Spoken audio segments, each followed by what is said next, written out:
Students, हम पढ़ रहे हैं कॉस्ट ऑफ कैपिटल।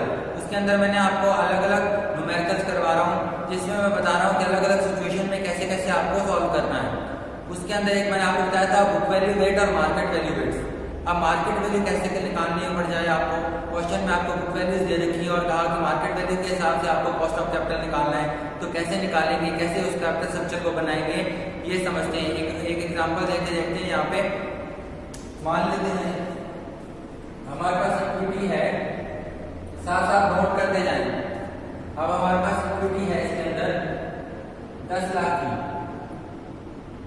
और रिटेन अर्निंग है हमारे पास 5 लाख की। प्रेफरेंस शेयर है हमारे पास 2.5 लाख की और 9% डिबेंचर्स है हमारे पास 7.5 लाख की।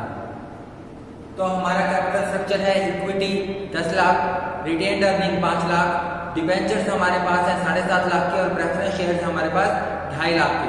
इस तरह के हमारा स्ट्रक्चर है। इसमें हमको दे रखा है कि डिबेंचर्स अब 94% पे ट्रेड कर रहे हैं। डिबेंचर्स जो है 94% पे ही ट्रेड कर रहे हैं। और दूसरी चीज हमको दे रखी है कि एक शेयर 13.5 रुपए का है। Share price, market price of share है 13.5 रुपीज। ठीक है। अब हमको यहाँ पे ये भी दे रखा है कि जो शेयर हैं, इक्विटी शेयर हैं, ये 1 लाख शेयर हैं, 10 रुपए का एक शेयर है। 1 लाख शेयर हैं, 10 रुपए का एक शेयर है। 10 लाख कैपिटल है, 5 लाख रिटेन अर्निंग है, प्रेफरेंस शेयर 2.5 लाख है, डिबेंचर 7.5 लाख है। 94% डिबेंचर्स की मार्केट वैल्यू है। यानी कि अगर दे रखा है 94% पे ट्रेड करें तो ये मार्केट प्राइस इस वक्त 94% चल रही होगी और एक शेयर 13.5 रुपए का है। अब हमको यहाँ पे कहा गया है कि कॉस्ट ऑफ कैपिटल निकालें मार्केट वैल्यू के बेसिस पर। ठीक। अब यहाँ पे हमारे पास सिचुएशन है कि ये जो चीज है प्रेफरेंस शेयर, इसमें कोई चेंज नहीं, तो ये वैसे का वैसा आ जाएगा। दूसरी चीज हमको यहाँ पे दे रखी है डिबेंचर्स हैं और ये इक्विटी। अब इस क्वेश्चन के अंदर हमको स्पेसिफिक कॉस्ट पहले से ही दे रखी है।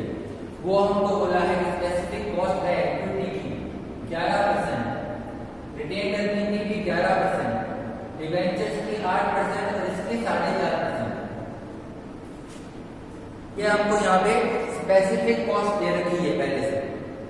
हमको बता रखा है क्वेश्चन के अंदर ही कि स्पेसिफिक कॉस्ट आपकी ये है। 11% हमको इक्विटी की लेनी है, 11% रिटेन अर्निंग की लेनी है, 8% प्रेफरेंस शेयर्स की लेनी है। ये आफ्टर टैक्स कॉस्ट है। तो 9% जो डिबेंचर्स हैं उनकी आफ्टर टैक्स कॉस्ट हमको पहले से ही 4.5% दे रखी है। तो हमको उनकी बुक वैल्यू दे रखी है और हमको स्पेसिफिक कॉस्ट दे रखी है। हमको ये दो बातें और बता रखी हैं। अब हमको कॉस्ट ऑफ कैपिटल निकालना है। तो एक्चुअली यहाँ पे आप नोटिस करें कि ये बुक वैल्यूज हैं। अब हमको यहाँ पे मार्केट वैल्यू निकालनी पड़ेगी सबसे पहले, अलग अलग सबकी। अब इसमें हमको प्रेफरेंस शेयर की कोई समस्या नहीं आएगी, वो 2.5 लाख का 2.5 लाख आ जाएगा।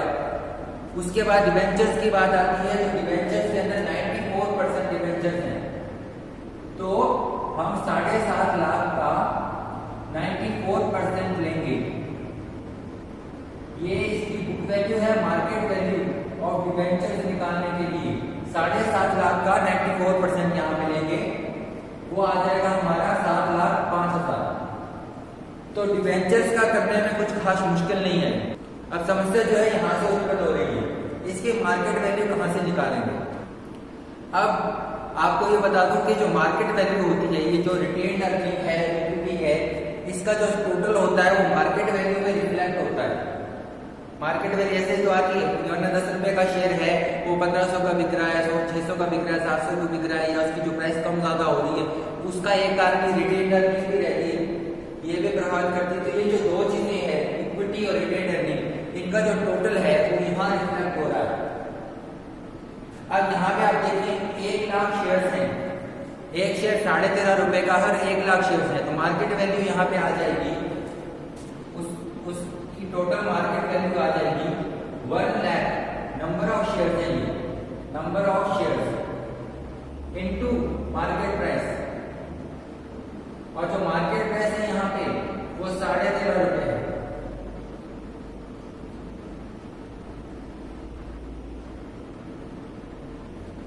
अब ये 13.5 लाख रुपए, ये जो बुक वैल्यू है, ये अब एक्चुअल में मार्केट वैल्यू कितनी है? इक्विटी और रिटेन्ड अर्निंग इस वक्त दोनों 13.5 लाख की है कंबाइंड। अब बात आती है कि अलग अलग निकालें तो कैसे निकालें, अलग अलग शो करें तो कैसे शो करें। अब वहां पे आप देखिए कि बहुत सिंपल है, इसके लिए एक तरीका बताया गया है हमको कि अगर ऐसी सिचुएशन हो तो उनके प्रोपोर्शन में जो उनकी बुक वैल्यू का प्रोपोर्शन है उसमें जो ये मार्केट वैल्यू आती है ये डिवाइड कर दी जाए। यानी कि ये जो प्रोपोर्शन है इसमें हमको ये बांटना है। तो हमारे पास मार्केट वैल्यू आ गई कंपनी की, इक्विटी और रिटेन वाली। अब यहाँ पर हमें इसको बांटना है। ये कितना है? 10 लाख के इक्विटी शेयर्स है, 5 लाख के रिटेन अर्निंग है, तो 15 लाख रुपए को अब हमको 13.5 लाख में एडजस्ट करना है, यानी कि दोनों चीजों को। इसका प्रोपोर्शन लेंगे, 10 लाख है 5 लाख है, तो 10:15 या 2:3 आ जाएगा। तो इक्विटी जो है हमारी कितनी आएगी? इक्विटी की मार्केट वैल्यू कैसे निकालेंगे? वो आ जाएगा 13,50,000 इंटू 2/3 और रिटेन्ड अर्निंग की मार्केट वैल्यू कैसी आएगी? वो आ जाएगी 13,50,000 इंटू 1/3। तो हम क्या करेंगे? नंबर ऑफ शेयर्स को जो मार्केट प्राइस दे रखा हो उसे मल्टीप्लाई कर लेंगे, एक टोटल वैल्यू आ जाएगी, उसको इक्विटी और रिटेन्ड अर्निंग के प्रोपोर्शन में डिवाइड कर देंगे। तो हमारे पास यहाँ पे फिगर आ जाएगी 9 लाख और 4.5 लाख, 9 लाख और 4.5 लाख। अब हमारे पास ये जो सारा कैपिटल स्ट्रक्चर हमारा बना हुआ था ये बुक वैल्यू के बेसिस पे था, अब हमको मार्केट वैल्यू के बेसिस पे करना था। तो डिबेंचर्स हमने 94% के हिसाब से निकाल लिए, मार्केट वैल्यू डिबेंचर्स की आ गई, और रिटेन्ड अर्निंग और इक्विटी की जो है हमने इस प्रकार निकाली। ये रेशियो वाइज हमने डिवाइड कर दिया कि 13.5 लाख को 9 लाख और 4.5 लाख आ गई। तो अब हमारे पास ये भी चीज आ गई, ये हमको पहले से गिवन है आफ्टर टैक्स कॉस्ट, और हमको अब कैलकुलेट करना है weighted average cost of capital. तो हम वही टेबल बनाएंगे जो मैंने आपको बताया है। अब इसको करके देखते हैं, इजीली हो जाएगा। अब यहाँ पे हम एक टेबल बना लेंगे।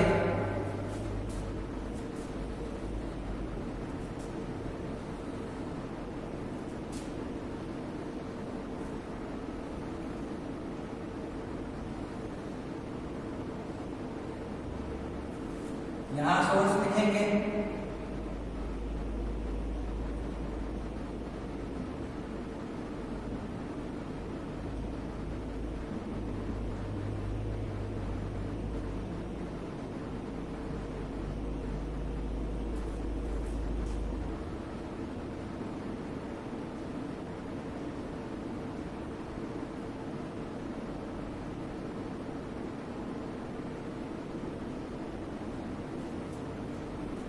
अब हम क्या करेंगे? ये देखिए आप, बुक वैल्यू यहाँ दे रखी थी, अब हम यहाँ पे मार्केट वैल्यू लिखेंगे जो हमने पहले निकाली है।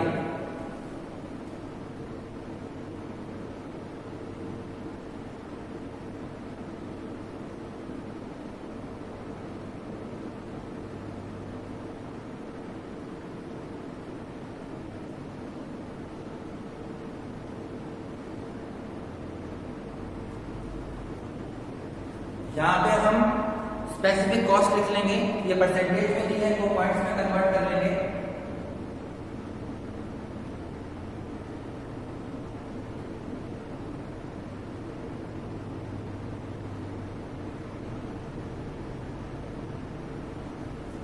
अब इनको मल्टीप्लाई करेंगे, आफ्टर टैक्स कॉस्ट को हम इससे मल्टीप्लाई करेंगे।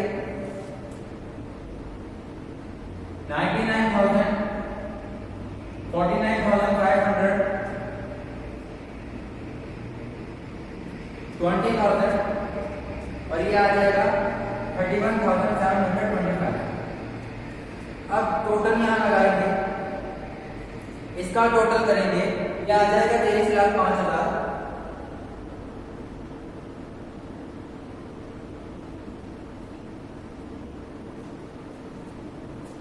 और इसका टोटल करेंगे, ये आ जाएगा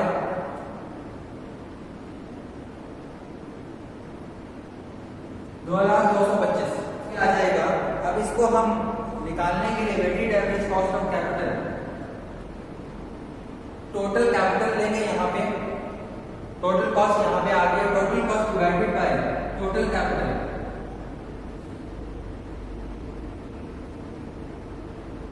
8.7%, ये हमारा weighted average cost of capital निकल जाएगा।